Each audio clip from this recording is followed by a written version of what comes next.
The thoughts, opinions, and general overall shades thrown on High at 9 News are those of the individual speakers and not those of High at 9 News, its audience, or its advertisers. The statements made do not constitute medical, legal, or financial advice, and for advice tailored to your specific situation, please consult with a licensed professional. Welcome to the High at 9 News Hour, where you will hear from cannabis industry experts and professionals from around the country talk about important topics while shining light on global issues and discussing cannabis as it relates to politics, regulation and reform, data and technology, science, research and medicine, family and parenting, art, celebrities and entertainment, fitness, sports, mental health and wellness, and plant-based medicines and entheogenics. Together, we are building a stronger community, fighting the stigma and creating change. With your host, Jason Beck, joined by special industry expert correspondents from around the country, and daily antics brought to you by Cannabis. Coming to you live every Monday through Friday at 9 a.m. Pacific Time and high noon on the East Coast. And thank you all for getting high at 9 with us.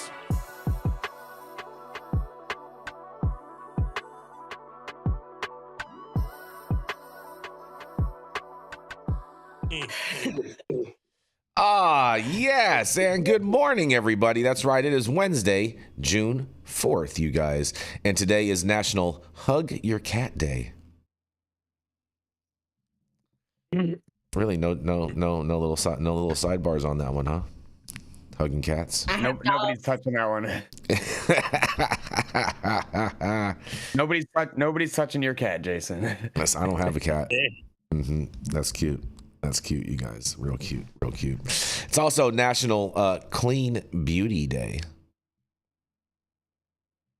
What? Yeah, clean beauty. Hold on. Clean beauty. Yeah. Is that like beauty products or something? Give me a second, Dale. Give me a second. Clean Beauty Day. Clean beauty, it has to do with using clean products. We celebrate National Clean Beauty Day on June 4th as a way to encourage brands to develop clean and sustainable beauty products from the beginning of their life cycle to the end. At the same time, we're going to help educate consumers about seeking better product choices, and this beauty movement demands change in our clean beauty practices for a more sustainable world. An infomercial, huh? Yeah. That's what most of these days are. They're mostly marketing. Clean beauty day today, you guys. As you can tell, I use clean beauty products. We can tell, Dale. That's why I look. We know you put it in your beard all day. It's also National Safe Day today, you guys. Like a safe that you store stuff in? No, it's like the safe space. National Safe Day. Hold the power to prevent tragedy from repeating itself. With the help of the Brooklyn May Moeller Foundation, we are committed to ending senseless child deaths through education of responsible gun ownership. We hope this National Day also empowers parents to ask about guns where their children visit. Yeah. Not sure if Texas practices that one. I think it's a little bit misguided, but it's okay. It's okay. It's also National Cheese Day today, you guys. Okay, I'm here for that. Yeah. Shout out to charcuterie boards. And it's National Old Maids Day today, you guys. Not celebrating that one. It's about the card game, Jenny Beth. Oh. Jeez.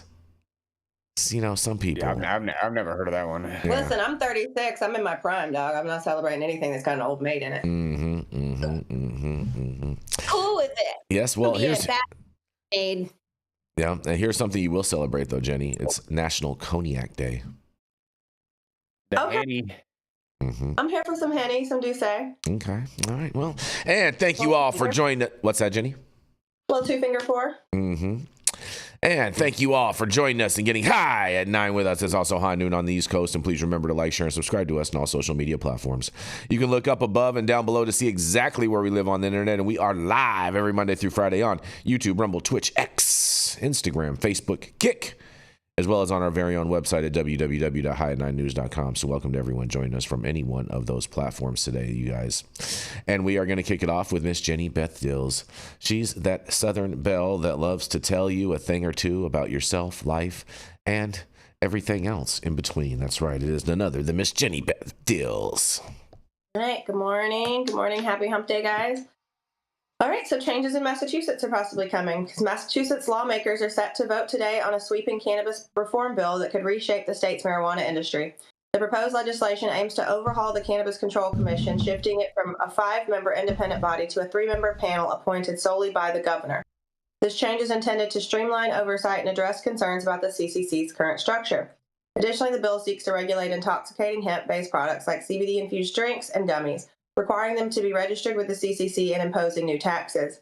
It also proposes increasing the cap on retail cannabis licenses from 3 to 6 over a 3-year period, a move that has sparked debate among industry stakeholders.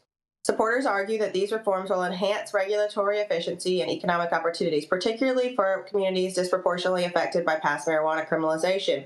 However, critics, including social equity advocates, warn that the change could favor large corporate entities at the expense of small local businesses. The House vote is scheduled for today, and if passed, the bill will proceed to the Senate for further consideration. So if we were looking to remember what we've been reporting about in Massachusetts, they were about to go into receivership with their regulatory body. There were a lot of things that have happened in Massachusetts. It's kind of a shit show. They definitely need to be overhauled, but I don't know that it needs to be a single appointee. I don't think that the governor should be picking who's going to run this body by himself. I have a little bit of an issue with that. I do appreciate that they're going to increase the retail cannabis licenses. I think that is going to allow for other people to get into the market. And I'm not going to buy this, that it's going to disproportionately affect minority businesses. I think that what it's going to do is it's going to allow for a more open market and more competition, which people who got those first coveted licenses definitely don't want. So we'll throw it back to you and see what's going on. Massachusetts, they're appointing someone new to the governor to run this organization because they had such a utter failure before from the former governor's appointee, and they almost went into receivership, and now they're basically going to do it all over again and start from scratch. It sounds like, Jenny Beth. Mm-hmm. And then they're going to. They had a panel. That's pretty standard practice, right? For the governor to appoint whoever is running the cannabis program. I agree with that. I agree with that, Sohum. That is a fairly standard practice. But just went really poorly last time. I think and looking at Massachusetts, like how poorly it went for a government regulatory body to go into receivership, that's a pretty big fucking failure. Yeah. So I don't know, maybe appoint a committee to vet these people instead of somebody saying, hey, you're my friend. Thanks for the campaign contributions. You want this job? That's a fair point. Yeah, that's kind of the only thing. Like they go, you said, Jenny, they go from 5 to 3, and the 3 are now directly appointed by the governor. That, I don't, seems to play straight into that. Well, you got to remember, Massachusetts is a Democratic state. So, lots of. Jason? Well, I'm just saying. Just is. Just stating. So, Texas is a Republican state. I know they're both screwed in their own unique ways, Dale. I agree with that. I agree with that. I get it. Well, and my experience is the people who tend to be in charge of these things don't know shit about cannabis in the industry. And I don't know that any state has figured this out yet. They're all struggling to try and do this because they want to cap retail. They want to spread it out in places where it shouldn't be and other places where it should be. They don't want to do it. There's too many political bargains being made behind the scene. Yep. I think that what the country's telling everybody right now is stop it. Weed's safer than alcohol. Why do we keep doing this? Okay. Let's see if we can figure this out and treat it differently than depleted uranium. Will they listen? Hell, I don't know. I think we need to focus more on the structure of their regulatory framework itself as opposed to who the appointee is. Because again, I think just about every state, whoever is running, like for example, Colorado, it's the Department of Revenue's Marijuana Enforcement Division. Wherever it is, it's whoever is running that is always going to be appointed by the governor. It's it's a function of the executive branch of the state. So I don't necessarily think that we need to harp on that as much as actually talk about what the flaws are with their framework and their licensing system. And I think maybe the silver lining here is they're expanding their system in Massachusetts. So the initial license caps that they have are gonna, those benefits are gonna go away for the monopoly benefits that those businesses had. And I think that's a good thing for sure. So Sohum, you're basically saying don't make the bad the enemy of the good. Yeah, exactly. And Okay. and I again, like, yes, I guess we could have a new structure where, we have somebody that might be appointed by the governor and confirmed by the state legislature, but like I said, that's a pretty common practice. And to Dale's point, we don't know if any states got it right. At least Colorado now, under Governor Hickenlooper prior, we had a guy named Andrew Friedman, who was an attorney, who was the state marijuana czar, and he was a really sharp guy, but he was an attorney, not a cannabis person. Under Governor Polis now, Ian Sieb is a former operator. He owned one of the first licensed dispensaries in Denver, and he's now the state marijuana czar. So that's progress in my mind.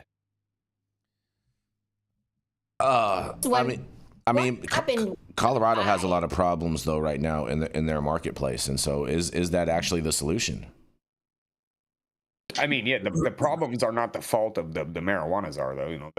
Those are issues with the regulatory framework and just the maturing of that market, because it was one of the first. I think that's fair. Up. That's fair. Fair enough. Sohum. Jenny, you have any final thoughts on this? Yeah, there's one part of the article that we didn't touch at all that we probably should. The parity between hemp-derived cannabinoids and actual cannabis. So, I mean, the fact that they're trying to find a way to increase the taxes on those a little bit and add some actual restrictions in there, I think creates a little bit of parity in that system. And so if the operators are pissed off that there's going to be more competition, they should be less pissed off that they are now expanding and losing some of that expanding their capabilities and losing some of that competition from the hemp-derived cannabinoid market. They're closing the loophole, Jason Beck. I would just, maybe they're just they're tying the knot, Jenny Beth. That's fine. They're tying the shoe. Yeah, all right. Well, we'll see what comes out of Massachusetts, and typically pretty corrupt. Hopefully, these next three folks have learned from their predecessors and won't misappropriate funds. Oh man, time will tell. The government. Let's fucking see. Time will tell. And on that, we're going to roll into our first commercial, and we're going to be right back. It's not working. I overslept. Sorry, Jason. I took a freaking Hold on, Jenny. It's not working for some reason. We're live?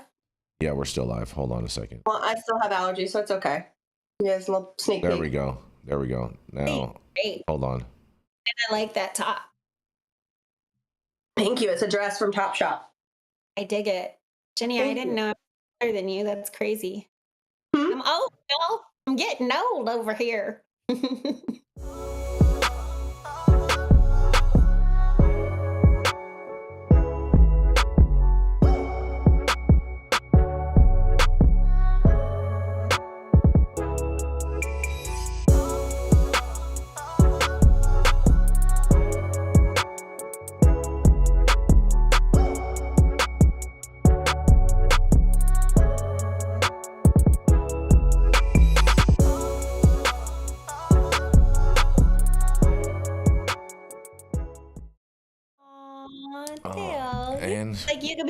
And we are back, you guys. And shout out to the C Word who just threw in a super chat. Much love, the C Word, who says, anybody have a favorite haze strain, and what is it?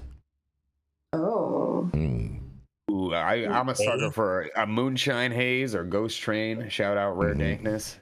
I like Cough, the old school Cough, the NL5 crossed with haze. I always thought that was Yeah, that's a good one. Yeah, most people don't. Yeah, most people don't grow it though anymore.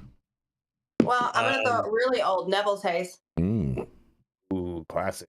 I think Dale just likes to be in a haze. Something that we never was like. Nah, it came in a brick. You broke it up, sold it for a dime bag for 4 fingers, and I don't know what the fuck it was. You know? Like temple balls and tie sticks. How about that? Wow. Any haze in there? Interesting. Very, very, very interesting, you guys. Well, I'm going to roll into my story, you guys.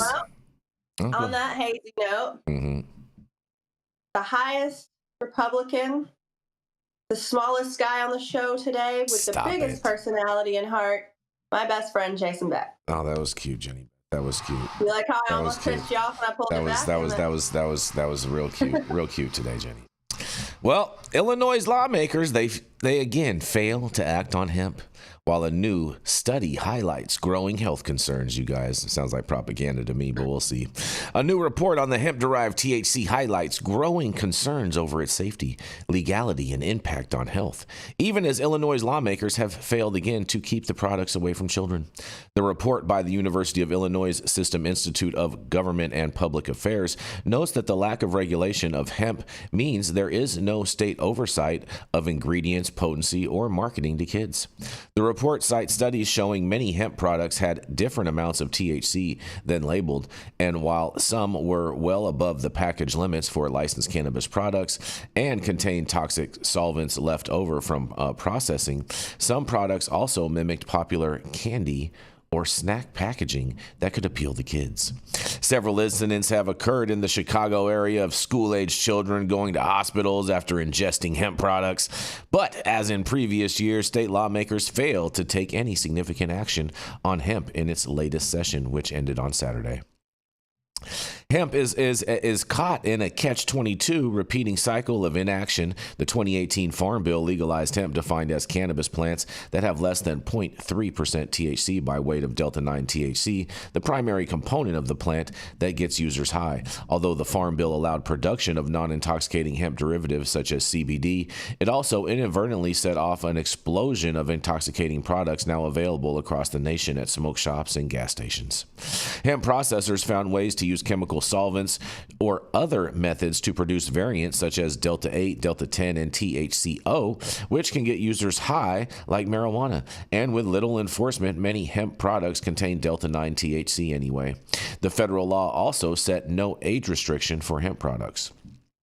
While cannabis, which is the same plant but with high levels of Delta-9, remains federally illegal, it's legal for adult use in Illinois and 23 other states. But getting a business license is extremely difficult and expensive, and regulations make it much more expensive to open and run a cannabis business than a hemp shop. As a result, hemp shops have proliferated, while many who hold cannabis business licenses have failed to get up and running, and cannabis industry leaders want to shut down their competition, saying unlicensed hemp undercuts those who went through a Druis cannabis licensing, they say. Hemp business owners say they want to be regulated instead, and proposed hemp legislation set guidelines that would have been similar to those on cannabis businesses sales, only to those 21 and over, and testing and labeling products for potency and contaminants, but without the expensive licensing. The chief proponent of allowing hemp businesses to operate with further regulations in Springfield, Representative LaShaw Ford, said lawmakers could not reach agreement over whether to ban or regulate hemp. But since the spring legislative session ended, Ford has had joint meetings with cannabis and hemp operators in an attempt to reach some type of a compromise. With the lack of licensing and taxation for hemp and continued problems for cannabis, the state is losing out on millions in potential tax revenue, Ford said. In a quote, "It's always been industry against industry, so now everyone has made a commitment to work together to regulate hemp and make some improvements to cannabis," he said. At least 14 states have made intoxicating hemp products illegal, and numerous municipalities in Illinois have done so as well. And despite Governor J.B. Pritzker calling last year for hemp restrictions, state lawmakers have been stuck between two sides, unable to reach a consensus, and as a result have done nothing. Both cannabis and hemp businesses have made significant campaign contributions to legislators, and Rachel Berry, president of the Illinois Hemp Growers Association, said the lack of legislation allows businesses to continue as usual, but again misses an opportunity for common sense regulation. In an additional quote, "It seems like there's been a lack of leadership amongst lawmakers to get this issue taken care of," she said. "This is something that the community has been asking for years," she says. She also took issue with the hemp studies characterization of intoxicating hemp as a loophole, Jenny Beth, in the law, and she noted that the federal law explicitly allows for all derivatives, extracts, cannabinoids, isomers, acids, salts, and salts of isomers from hemp, which opened the door to Delta-8 and other intoxicating products. From the other side of the issue, the Cannabis Business Association of Illinois argues that intoxicating hemp products are flooding the market, undercutting licensed operators, and evading health and safety regulations, and generating minimal state revenue because they aren't taxed at the high rate applied to licensed cannabis. In a quote, hemp and cannabis come from the same plant, Association Executive Director Tiffany Chappelle Ingram said. Both products can get users high, and it's time Illinois regulate intoxicating hemp in a manner similar to cannabis, she says. The National Poison Control Center reported about 5,000 cases of Delta-8, Delta-10, or THCO accelerate accidental or abusive ingestion, representing an 89% increase from 2021 to 2022. And a 2022 national survey found that 10% of Illinois' youth, aged 12 to 17, had used a hemp product in the past year. The University of Illinois hemp study concluded that producers would likely find new ways to get around a ban on intoxicating hemp products, which could merely drive customers online, and instead requiring limits on hemp packaging amounts and testing hemp products for potency, accuracy, and in labeling and contaminants could best serve the public interest, they say. Thomas, I'm going to murder this last name, so my bad. Glizwiski, founder of Chicago Cannabis Co., which sells hemp products, has grown to 3 stores on the city's north side since 2018 and said lawmakers should approve a 21 and older age limit for hemp with a 3% sales tax. Responsible hemp store operators already restrict sales to adults, he said, and sell tested products. His stores are described as your neighborhood weed shop, and the company offers joints, vapes, and edibles with THC or CBD available by online ordering and same-day home delivery via DoorDash, something state-licensed cannabis companies can't do. And in a quote says, it's been rough not having clarity, Glizowski said. Instead of trying to ban this stuff, they should pass common sense legislation. And more companies are moving into the hemp business. Even Edible Brands, the parent company that makes edible arrangements, Fruit Bouquets, has entered the market with a hemp-derived THC-infused product at edibles.com. And meanwhile, lawmakers took no major action to help struggling state-licensed cannabis businesses and their customers. A bill that would have expanded medical marijuana to all dispensaries, lowered licensing fees, and allowed curbside pickup and drive-through windows died again in Springfield this session, you guys. Man, oh man, oh man. Illinois, is this the new California? I can't wait to hear what you guys have to say about this. Or is it all just loopholes, Jason Beck? Is it Illinois? Is it just a bunch of noise? What's going on, Jenny? I believe it'd be just a bunch of noise, but yeah. I don't know. Yet another market that's not getting it right. Shock and awe. Here's my surprise face. Oh my gosh. Oh, that's funny. That's funny. Oh, sorry. Go ahead. I was going to say, I think it's better for them to try and legislate and tax it than to just, pass an outright ban on hemp products, because as we know, prohibition has never really worked. I do think it's funny that representative characterized it as not being a loophole when it very, very clearly is a loophole. I disagree. I agree with that lawmaker, Sohum. I don't think it's a loophole at all. I mean, the intention of the 2018 I 100% do believe. I 100% do believe that was the intention. Delta-8 THC products. That was not the intention. I totally believe that was the intention. 100%. Living in Texas, I'm fine with it. It benefits you now, Jason. But when it was competition for you as a retailer, you did not believe it. I evolved on the issue, Jenny Beth. You know what I'm saying? I got with the times. Yeah. All right. Great position. I think it's interesting. Yeah, okay. Like, you see different states, we're looking at cannabis from like a national perspective, and then we see in different states how it all plays out. And I know this has been like the big issue, not bring it back down to Lone Star State. But when I'm trying to explain what the hemp industry is here, it is the cannabis industry. It's hard to understand, because when you have regulated operators, like in states like California and other states with legal cannabis, marijuana, then it undercuts them, and they already have the deck stacked against them. And we understand that hemp operators largely in those spaces are trying to evade the taxes, the fees, everything that they're using to kill the industry legally.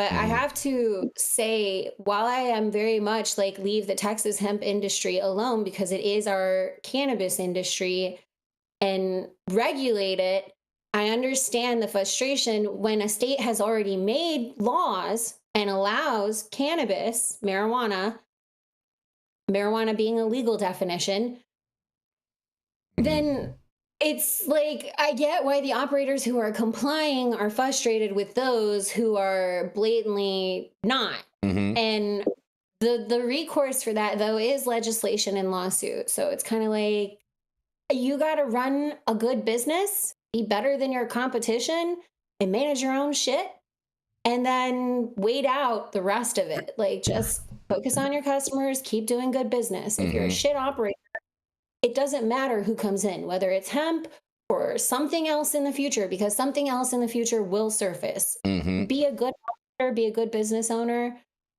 Keep in touch with your clients and service them, and they'll probably come back. And if you're not doing those things, like, I laughed in a hearing down here in Texas, we had an operator who said that the regulations were like killing their business, and the legislators called them out themselves and were like, what are you talking about? Everybody over here is saying that this is thriving.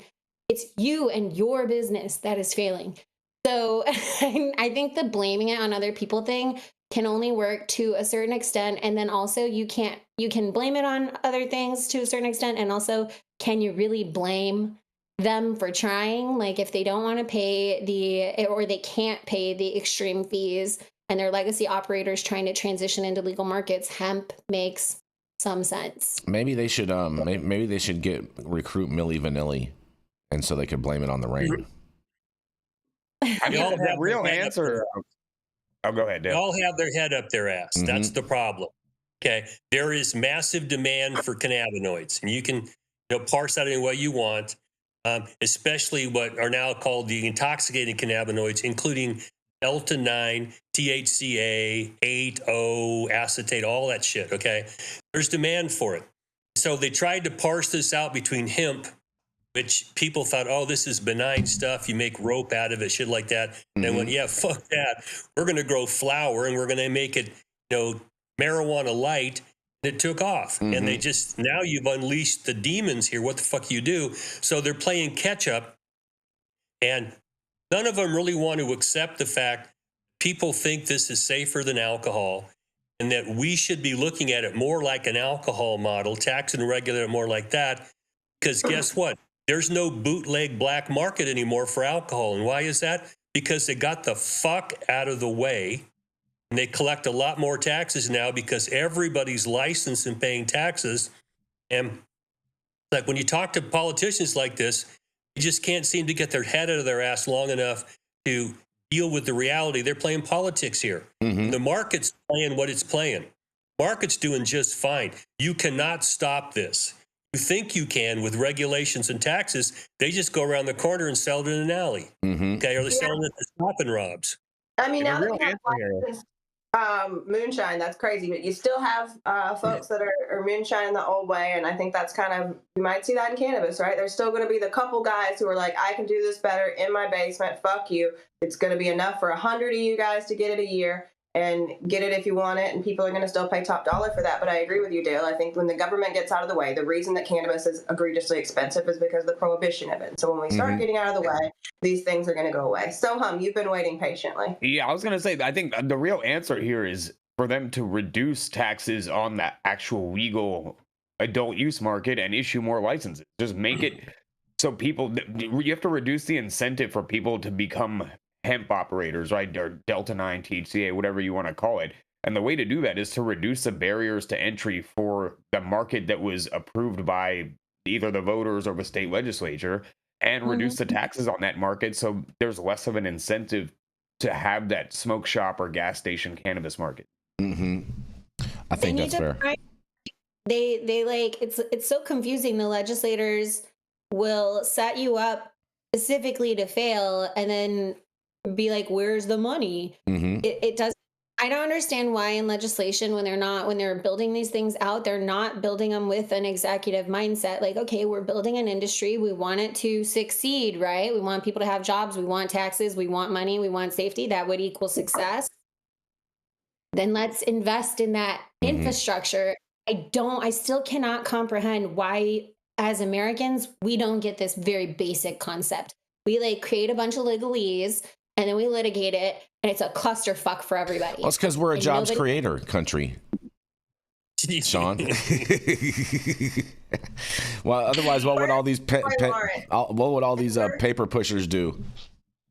In the words of Troy Lawrence, open the damn market. Open the damn market. Fair enough. And on that, we're going to roll into our next story. We're going to roll into Mr. Dale Schafer. Dale has been an attorney since the Reagan administration. He's represented physicians, hospitals, insurance companies, cops, corrections officers, and for the last 25 years, he specialized in cannabis law.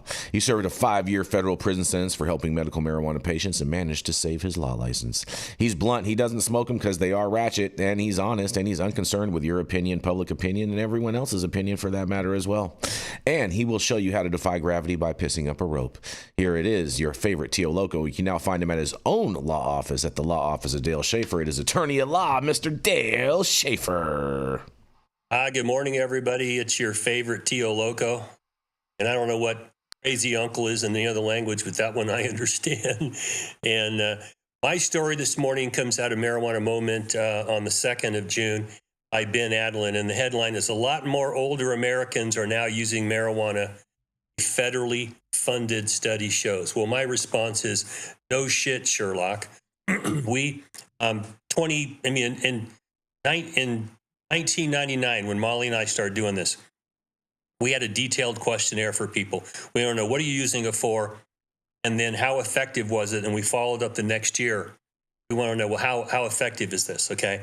And it was clear that if you take every medication you can buy off the shelf in a store, there was no comparison. I mean, all the analgesics, Motrin, Tylenol, that kind of shit. No. Any sort of a sleep aid, melatonin, things like that. No. Cannabis was much more effective, and they preferred to use it. This was 26 years ago. So this is not something brand new. We're just now getting these established medical entities beginning to study it and write about it. Okay? Now, I'm an older American. If you hadn't figured it out, I'm not sweet 16, never been kissed before. And I started smoking weed in 1971 before any of you were even thought about. So the people my age who went through that era now they've continued to use it, they understand this, but if they're new to the market, they realize that when you go to your doctor, he breaks out his prescription pad, he'll start writing you a prescription for, you got sleep problems, anxiety, you're constipated, you got toenail fungus, whatever the fuck it is, they'll write you a prescription for it. Okay? But when you get home and find out the side effects are not what you like, and all of a sudden your grandson shows up and goes, here, Grandma, hit this vape pen. You go, oh, fuck, maybe too much for you, but then you sleep well that night. Find out that this stuff is effective. And you're getting this information not from the medical establishment, because they really don't still have problems being involved in this. You're getting it from the community that's showing you don't have to take these pills to get to sleep at night, or to deal with your pain or anxiety, or to not choke your grandchild out for being a dumbass or something like that. So what we're seeing now are some numbers. Okay? And when you read this, some of it's kind of laughable.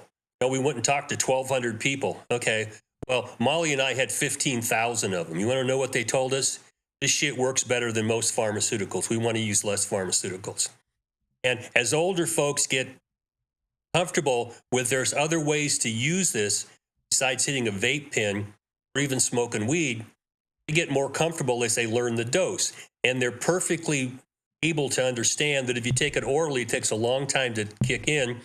Drop it under your tongue, it gets there quicker. You smoke it, it gets there very fast. So pick the way you want to use it. And older folks are not using these concentrates as much as youngers. Because I'm just going to tell you, an old person's mind, you dump a lot of THC in there, and you're going to take a nap for a while. Okay? And if you really got shit to do, you're careful about that. And as soon as people learn to titrate, as older Americans, a titrate is how you use it, how quickly it hits you, what's your dose. They're comfortable with this. And as it becomes more legal and they got less of the fear that I may get caught or the social stigma of it, older Americans, and even in Canada, the older Canadians are going, okay, don't give us commercials about taking Motrin or Tylenol or whatever. We want to go get some weed. We'd rather use that. Now, they're still throwing some hobgoblins into this thing, and I don't know when they're going to stop this, probably never, but they're worried about these potential harms from smoking weed. Okay? Well, there's been a documented history of people using cannabis 5,000 years old, okay? And we don't see any of these potential harms they're talking about in the history. You look back at like opium, the Galen in Greek times talked about opium. They knew this is a double-edged sword. Makes you feel good, takes away pain, but you get hooked on this shit and they didn't have copper to steal out of buildings in those days, but you're going to do some shit to get your opium. Okay? So I really don't like the fear mongering, because that's what's gotten us in the position we are, the industry. Fear mongering. We have to give up all this because this is a bad substance. We're going to tax the shit out of it and regulate it and blah, blah, blah. The average person goes, fuck that. I'm going to go buy a bag around the corner. And they're not really concerned about that. They should be more concerned about being taxed and regulated so that we get safe products.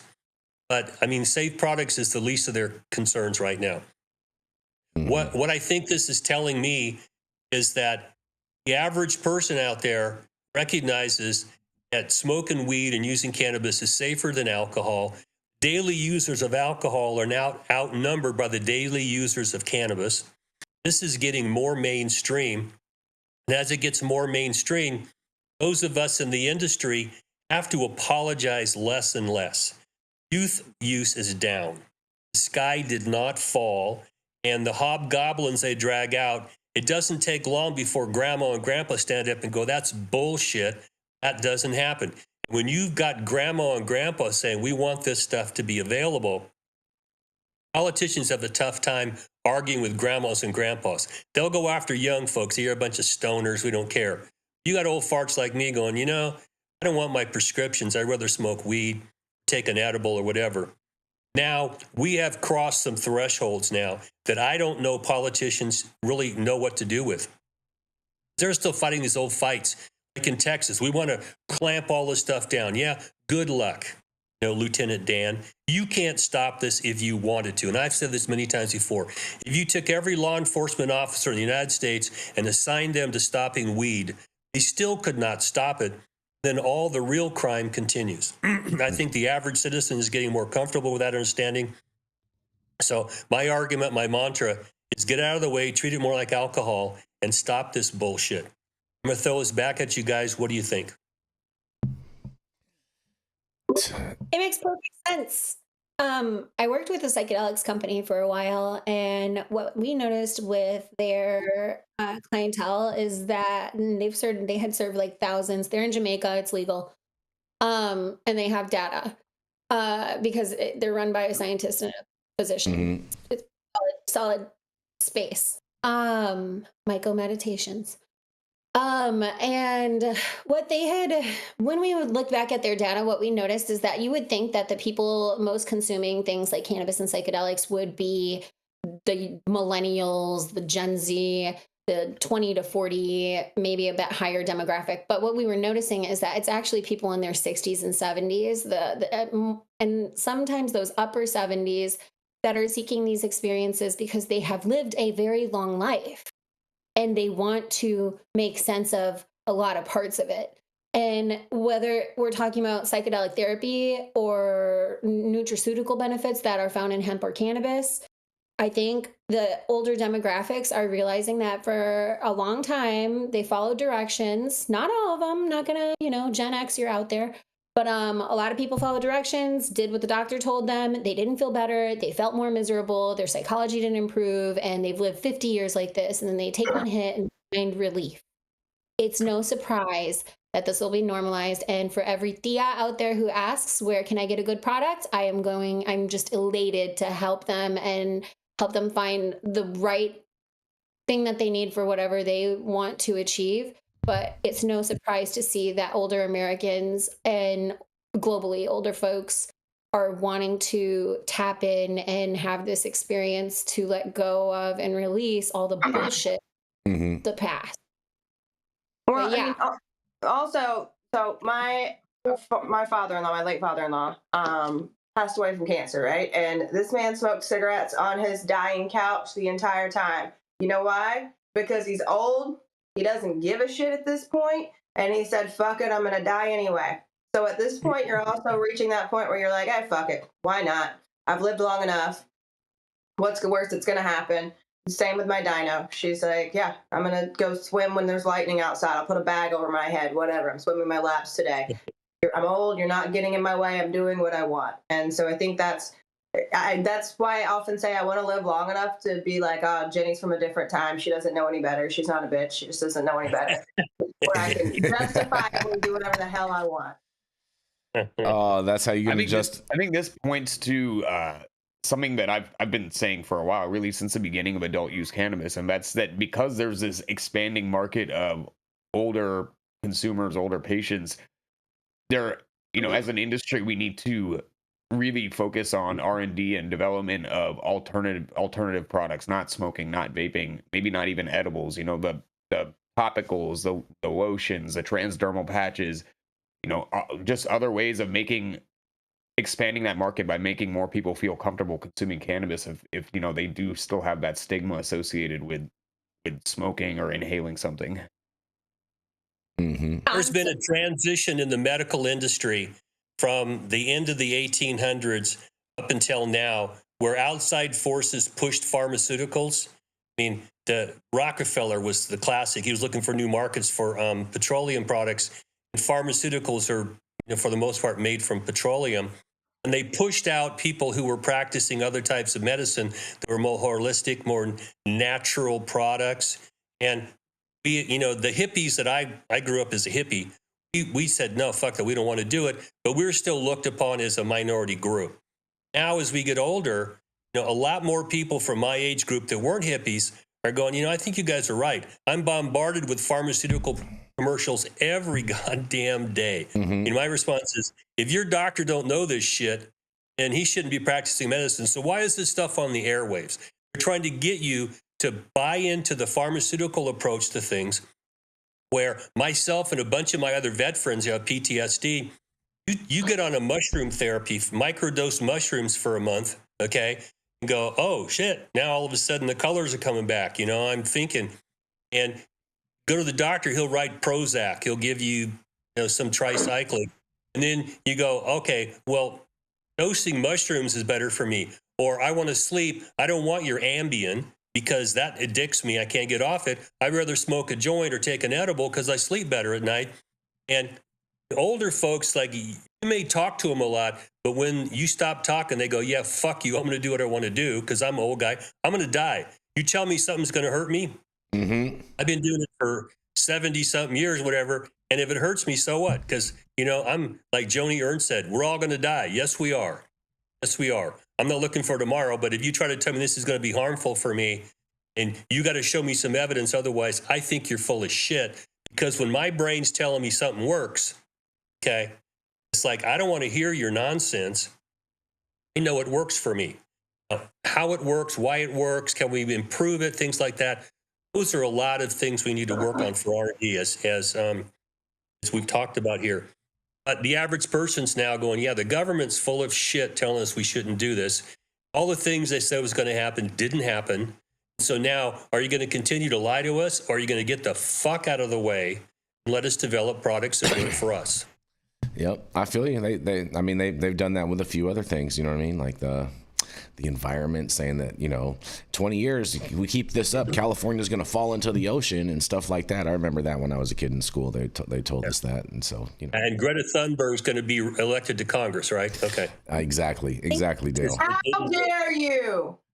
Hold on. One of the other exciting elements about them, look, we've known, because the industry has done tons of studies. Dale did his study, and have data. Whether they'll accept the data or not is a whole nother story. But what's, I think, most exciting about mainstream networks picking up these kinds of stories is that it'll get to a place where it's so normalized, then we don't have to look at cannabis as the only element of a product. It is an ingredient. in a more comprehensive nutraceutical. And I think that could be really cool for the future. But I'm also in. That's if they don't ruin everything with regulation. Which they're trying to. They are. Yeah. Shout out to seniors. I'm a big fan of the senior community, and at the ultimately we're all going to be in that class ultimately at one point. But I think seniors do have more fun, especially when it comes to cannabis, because they're more on their like they don't give a shit mode, and so That's right. Yeah. Don't give a shit anymore. Exactly, Dale. I'm with you on that. And speaking on that, we're gonna roll into our next commercial. We're gonna.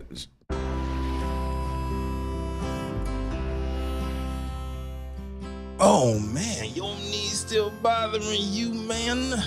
Yeah, my left one, you know? But I'll tell you what, I've been using this new CBD cream, and it works like a miracle. CBDs? I done heard about them CBDs. I was out there on them Twitters the other day, and I heard they get you high as a kite. Well, not this stuff. This stuff is tested. Every batch, all the way through, pharmaceutical grade, and in a GMP certified facility. So you know you're not going to have to worry about flying high. GMP certified? I might have to try some of this out. Where I'm even find this? You go directly to aimhighhemp.com and they will ship it to your door right away. Tested. It's not a name, it's a promise. It's the ADD edition. And we are back, you guys. Stop whatever you're doing. Make sure you smash that like button. I know we'll appreciate it. You'll appreciate it. And YouTube will appreciate it. Also, make sure you subscribe to the channel if you're not subscribed already. And all of the articles that we cover on today's show, you can read directly on our website at www.high9news.com. And make sure you look in the description of this video and check out all of our sponsors. All the links to all their websites are down below. And use the link to order yourself a case of Liberty Tears, 150 milligrams of caffeine in every can, 0 grams of sugar, and I promise no snowflakes were harmed in the making of this product, you guys. I just ordered the summertime strawberry salad when added steak on top here at Anna's. Make sure you do the same thing too next time you're in downtown Long Beach. Come on down and check out Anna's joint on the 400 block of Pine Street. They have amazing selection of beers, foods, and when you come down here to Anna's, you can even challenge me to a game of shuffleboard if you want to lose.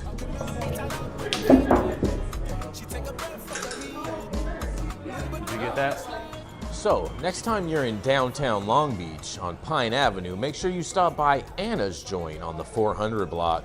Not only do they have Anna's Joint, this restaurant and bar, but they also have the amazing deli next door, and then next door to that they have a very exotic flower shop. You may want to stop by and say hi.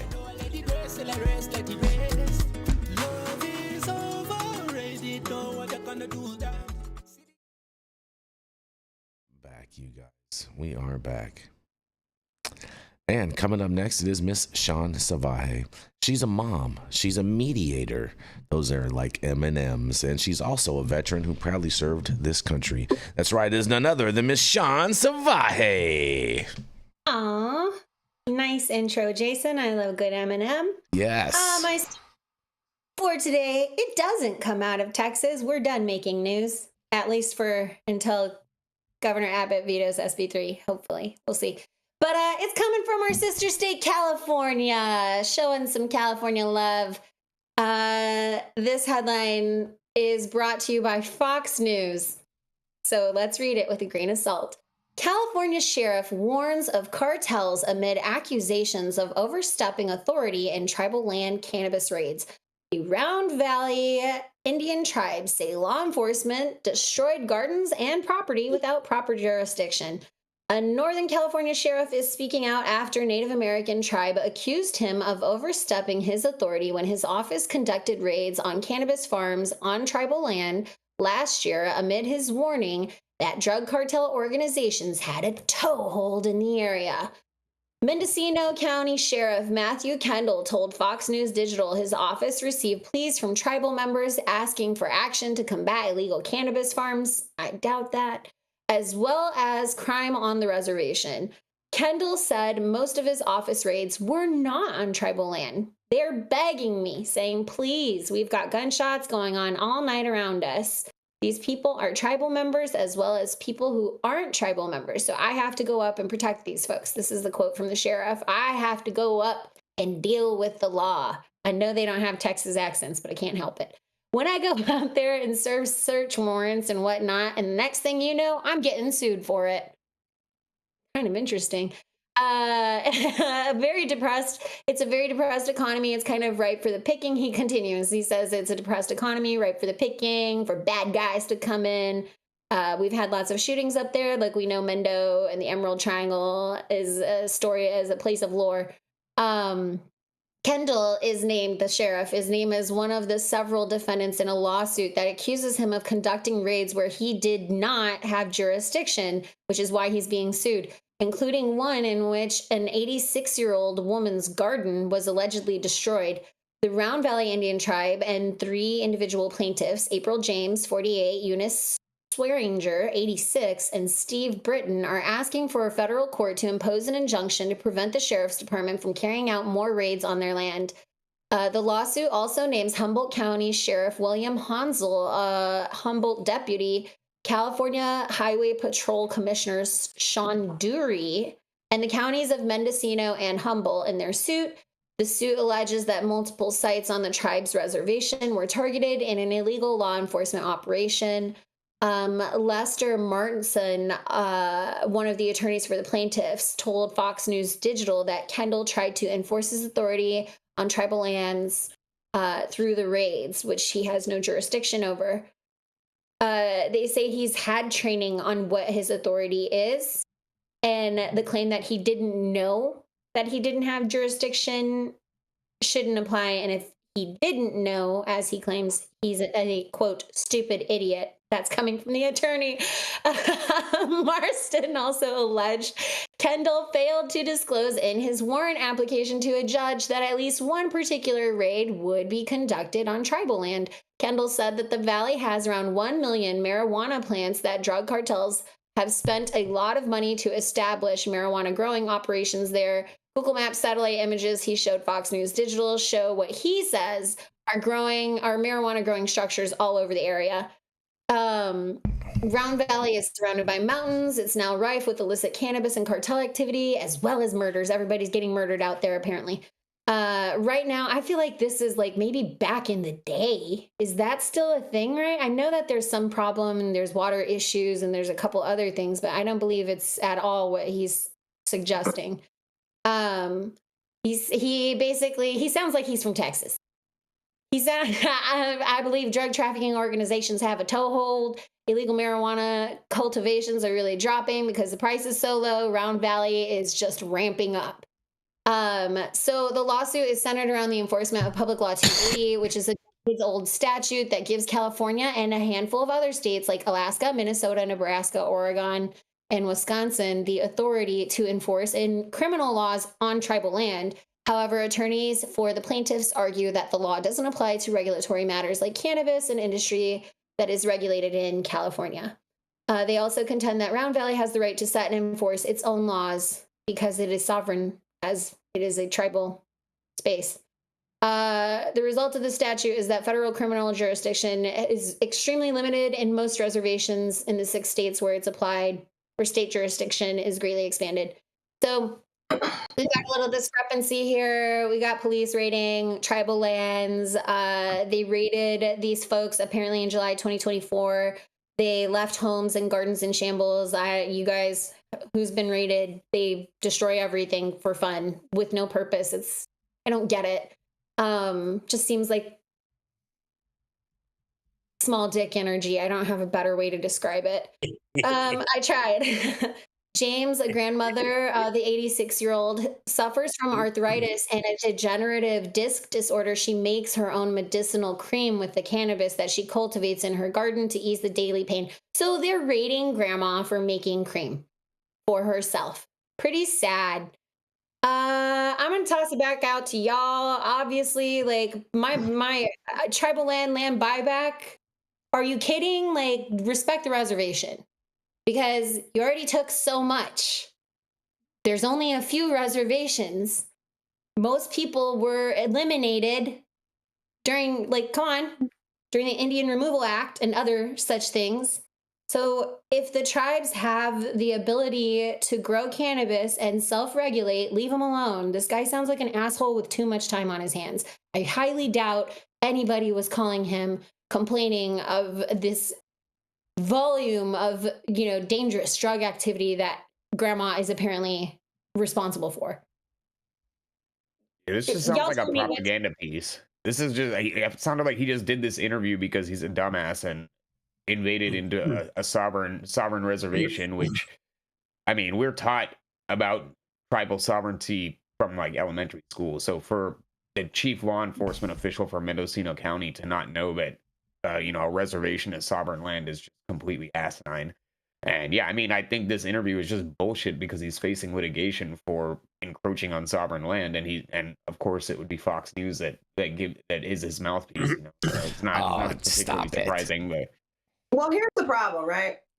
Here's my biggest problem with this article. One, this is not one article. This is two. Why did you have so many fucking topics in this one fucking little piece? You started out so good because in California, we do absolutely have a problem with cartel grows that are in places like tribal lands and BLM land and places like that. That is a very well documented, very well known, very well, I put up a cultivation in Inyo County, and Jesus Christ, the amount of infrastructure. They dug a well. They dug a fucking full well. Like, to do that in the middle of the desert backing BLM land is like so brazen. I can't even I can't. And then they tried to release some kind of endangered species on our land so that we couldn't pass CEQA. Assholes. So yes, that is a problem. Hard stop. That was the problem. Grandma making salves is not a problem. Tribal people doing on tribal lands what tribal people can do on tribal lands is not the problem. Hard stop. Do a piece on enforcement and the need for enforcement on cartels encroaching on the California cannabis industry in an illicit way. Fine. Why the fuck did they muddy very legitimate waters with the rest of this bullshit? I agree with that. Yeah, they diluted their whole argument with going into the grandmas making topicals and whatnot. I agree with you, Jenny Beth. If you're gonna do something like this, keep it on point, keep it on the cartels, keep it on Chinese nationals that are coming in and on BLM land and whatnot, and just stick to the topic. But when you dilute it and try to just masquerade this and make anthills into mountains, just doesn't make any sense and really dilutes from your whole argument. Pulling a warrant when you know or should know it's on native land. Somebody should have kicked this sheriff's ass, and the judge had issued it as soon as they find out you lied to me.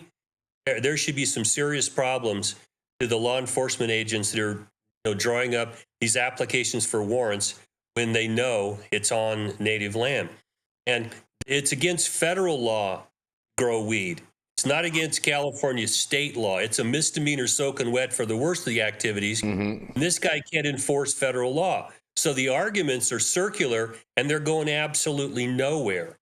You have a problem with cartels on your land, and you talk to the U.S. attorney, local district attorney, you make a plan. How can we address this? You talk to the tribal leaders. Okay, how do we get onto your land? Can we get your permission? Will you let us come in? How are we going to do this? And you do it in a coordinated way, not this Barney Fife bullshit where they go in there half cocked and from plain view I saw over in the Indian land I saw something, but you don't have a right to go there. That's the bottom line. And Shaun, you understand, we treated the Native Americans horribly. Gave them their lands, their own jurisdiction. They get to rule over it. And so some country fucking bumpkin sheriff goes in and does this.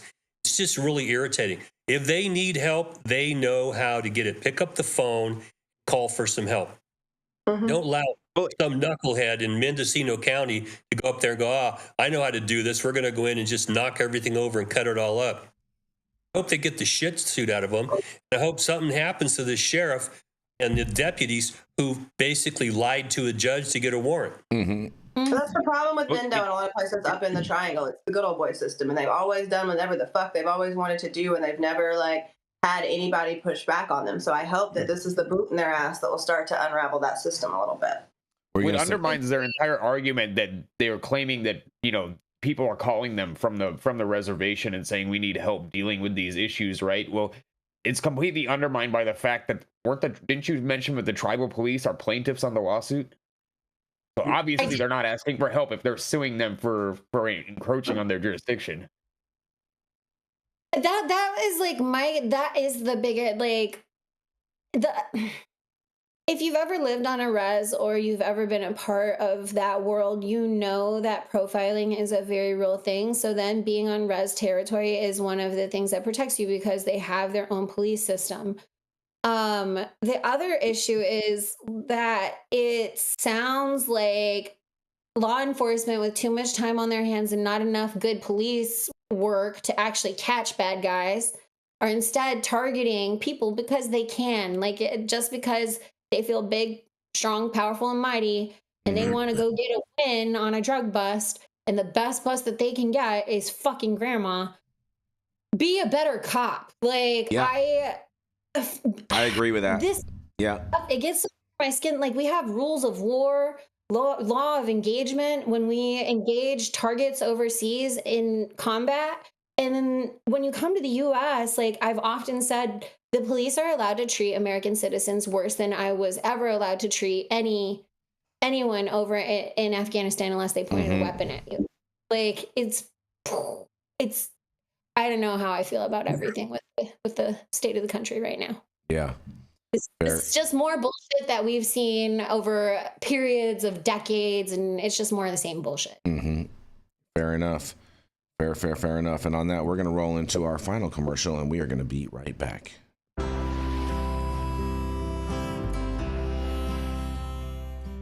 Oh, man, your knees still bothering you, man? Yeah, my left one, you know? But I'll tell you what, I've been using this new CBD cream, and it works like a miracle. CBDs? I done heard about them CBDs. I was out there on them Twitters the other day, and I heard they get you high as a kite.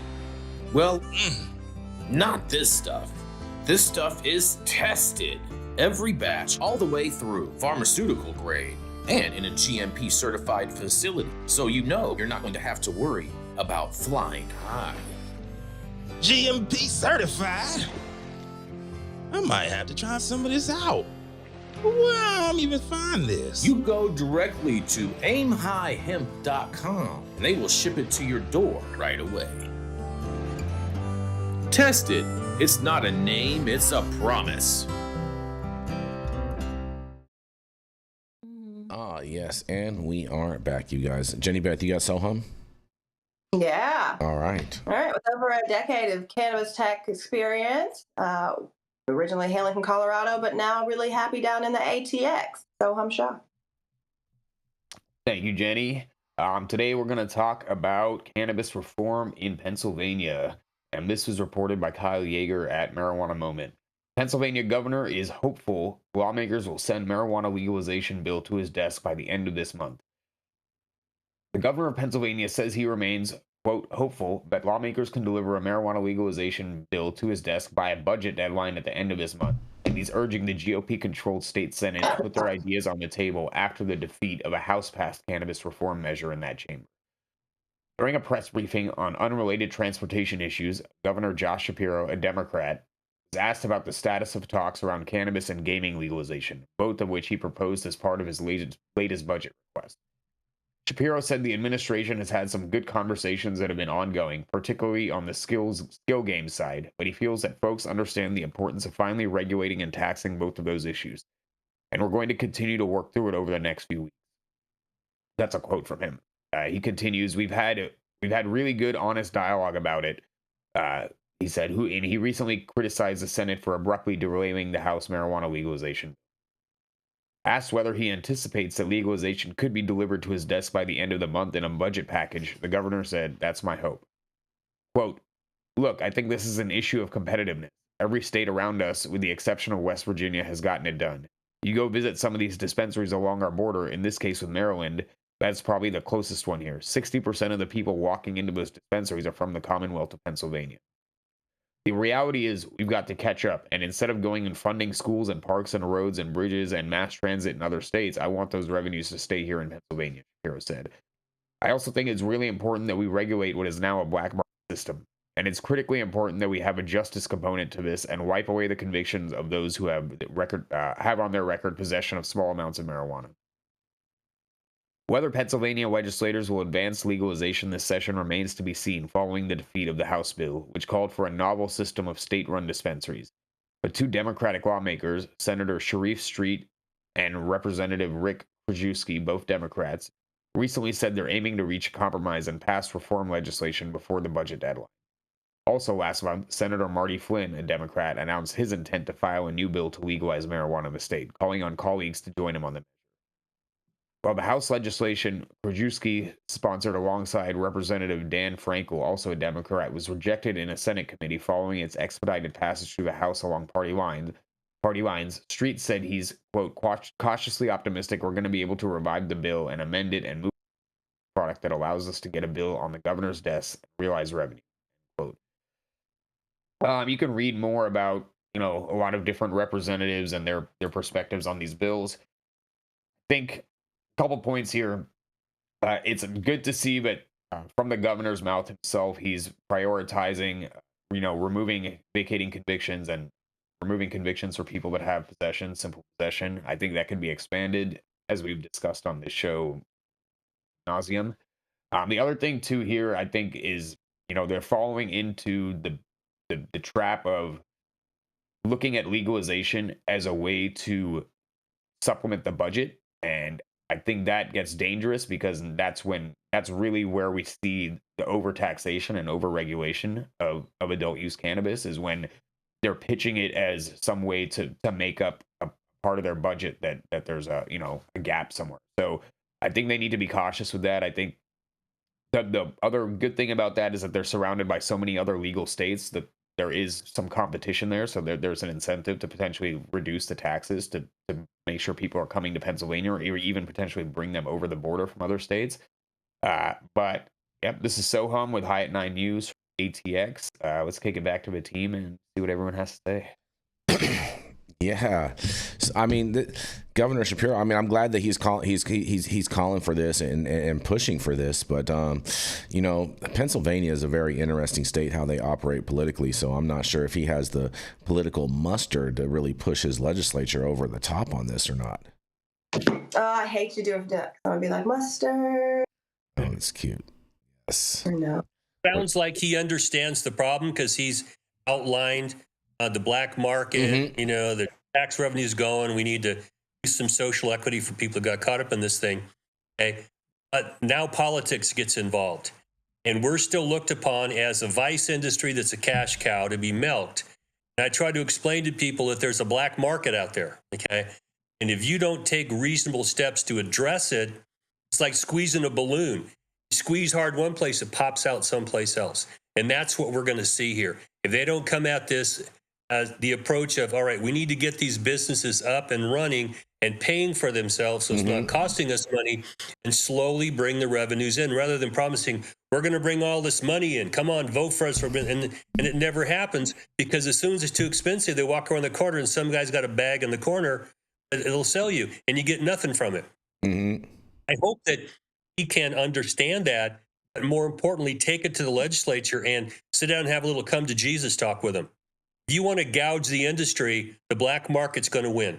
Okay. It's basically that simple. If you can't figure out how to treat this more like the alcohol industry, and you get a lot more revenue from alcohol because everybody can do it. You can get a license. It's in every nook and cranny, and everybody's paying taxes on the purchases. Right now, you may have captured 20, 30% of the market soaking wet in the legal industry, and the rest of it is just balling, making money, and you're not getting a nickel. At least if someone goes to Maryland or wherever, somebody there, some government entity's making money, black market doesn't collect taxes. And by the way, they don't check your ID either. They don't test their product. Fair enough. Fair enough. This will be a step up, because Pennsylvania was the one that was attempting the state-run dispensary. Yeah, they had state-run dispensary. Yeah, I mean, kind of state-run dispensaries. It's a very, very limited medical program that they have out there, and it is private companies that do operate it. So it's not like actual. Yeah, I already have big. But it's very restrictive. Yes, yeah, that's the appropriate language. Overtaxation, tale as old as time, Jason. Please tell me you have good news to end us on. You know what, Jenny Beth, you're so right about that. I've been really trying to make sure that we can end the story, end the show on a happy story. You know what I'm saying? So I actually found one today, Jenny Beth. That's really, it's like finding a needle in the haystack in the cannabis world. Right now it is, yep. Well, North Carolina, the governor, Josh Stein, forms a council to explore cannabis expungement and legalization. Look at this, Jenny Beth. Might be something for justice served. Governor Josh Stein has announced the formation of a new advisory council tasked with examining North Carolina's approach to cannabis policy, including the potential for expunging past marijuana convictions and legalizing adult use marijuana. The move comes as Stein pushes for stricter regulations on intoxicating cannabis products and calls for a balanced system that protects public health while allowing adults legal access. In an interview this week, Stein said the current lack of rules surrounding hemp-derived THC products has essentially turned North Carolina into, in quotes, the most liberal pro-marijuana adult use state in the country, despite the state never having formally legalized marijuana. In a quote, "It is the wild, wild west out there," said Stein. "We've got kids able to buy intoxicating cannabis THC, and we've got adults buying it with having no idea what's in that product." To address this situation, Stein announced plans to launch a new advisory council made up of lawmakers, law enforcement officials, public health experts, and industry stakeholders. The group will study how the state should handle cannabis products and potentially move toward a regulated system similar to how liquor is controlled by the North Carolina Alcoholic Beverage Control System.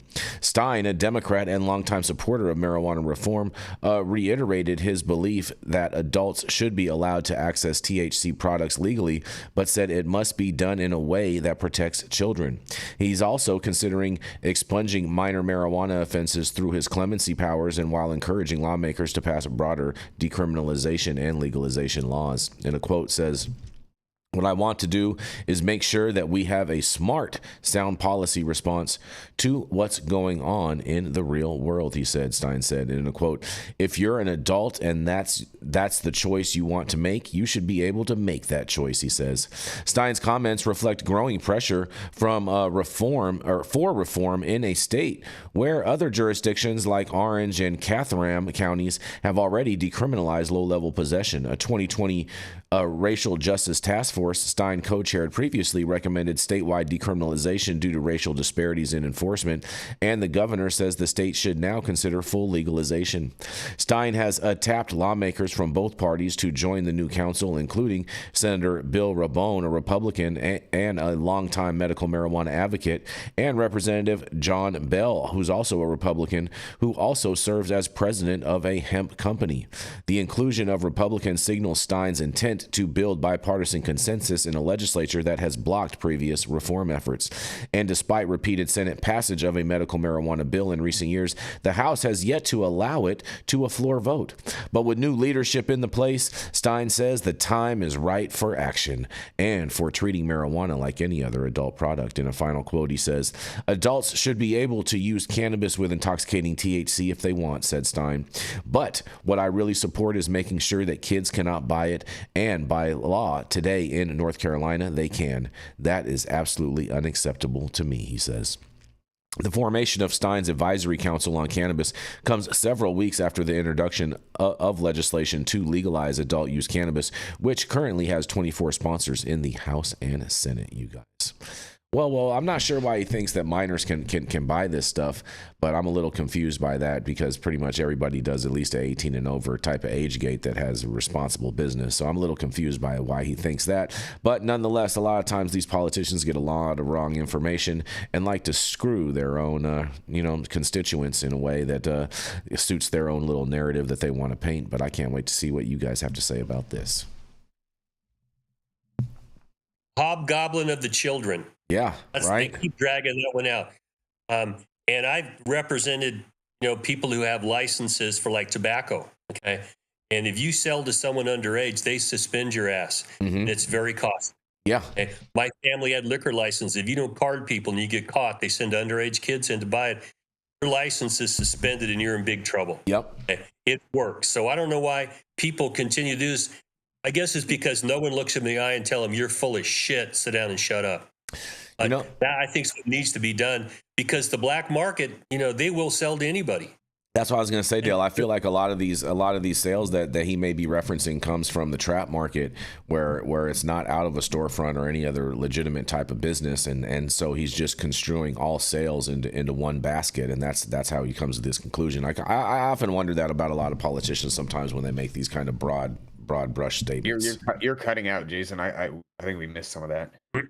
Really? I agree with you, Jason. The broad brush statements tend to be made. I mean, sometimes I think that they're just saying that the kids can get it just to say it. Where are these stores that are selling it to kids?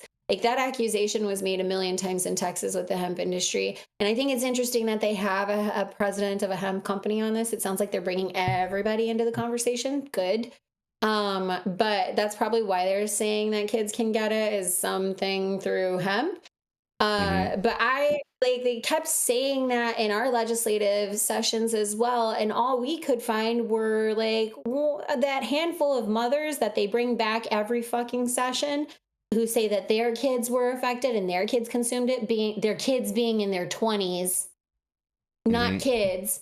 And some of these accidental poison doses that are being reported, where is this data all coming from? How many of these, is it coming from the ERs? Is it coming from people just calling and wanting help if they've taken too much? What qualifies this? I think they're full of shit. They're using bullshit data. I don't think any store owners are knowingly or actively marketing and selling to kids, because they know that's bad business and the fastest way to get themselves in trouble. And I'm looking forward to seeing, hopefully, everybody being brought to the table, which sounds like is the intention here, to have a better conversation, but we'll see. Sometimes when they all get together and conspire, it scares me. I mean, it's not, maybe it's not even bullshit. They're just using outliers to try and paint the industry in a certain way, right? Like, there is that liquor store where it's not the owner, but it's the guy working at the desk is cool, and he was cool with selling to high school kids or whatever. I mean, when I was in high school, there was a smoke shop down the street where we knew that we could go and buy cigarettes and close there because we knew that they didn't card.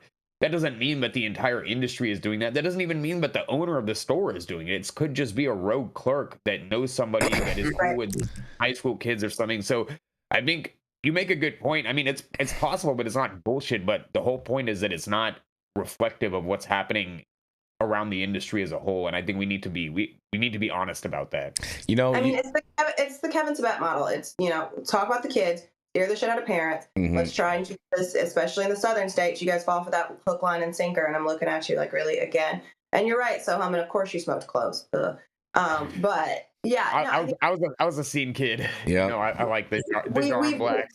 We've met, bud. We've met. I think that it's absolutely ridiculous. But to Sohum's point, it's also not necessarily the cool guy at the counter. It's the guy with the 21-year-old brother who's like, yeah, fuck it. It's and the bottom line here is that cannabis is not a poison. Okay. And that nobody really wants to, look at that and dissect it. You cannot take enough cannabis to kill yourself. You can take enough to be unconscious. Okay. And that's what parents just, if your kid eats 10 gummies, you can't wake them up. It's like, we got to run them to the emergency room. I worked in an emergency room, and parents brought him in. What happened? Oh, I got a hold of my weed, whatever. And, okay. And we just kind of chuckled and said, all right, we're going to let him sleep it off because he's going to be fine. But I remember seeing kids come in who ate Tylenol and fucking died.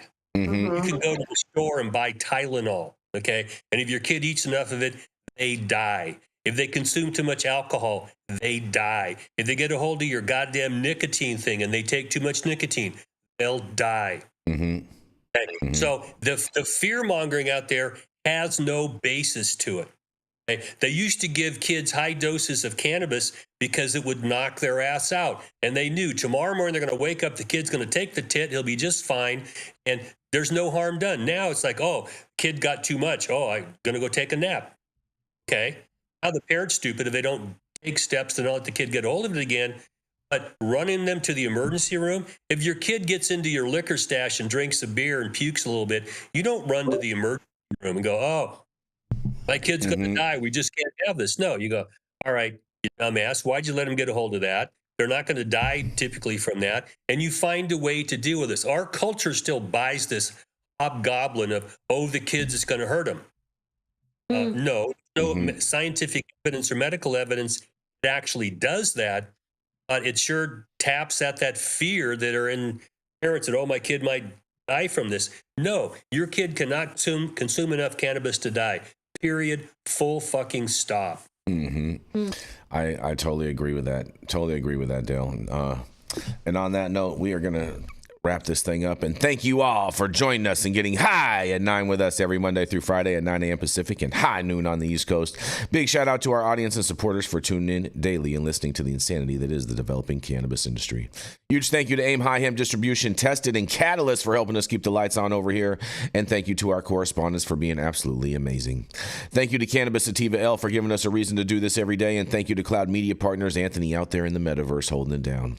And thank you all for tuning in and getting high at 9 with us. We are America's #1 daily cannabis news show. And we are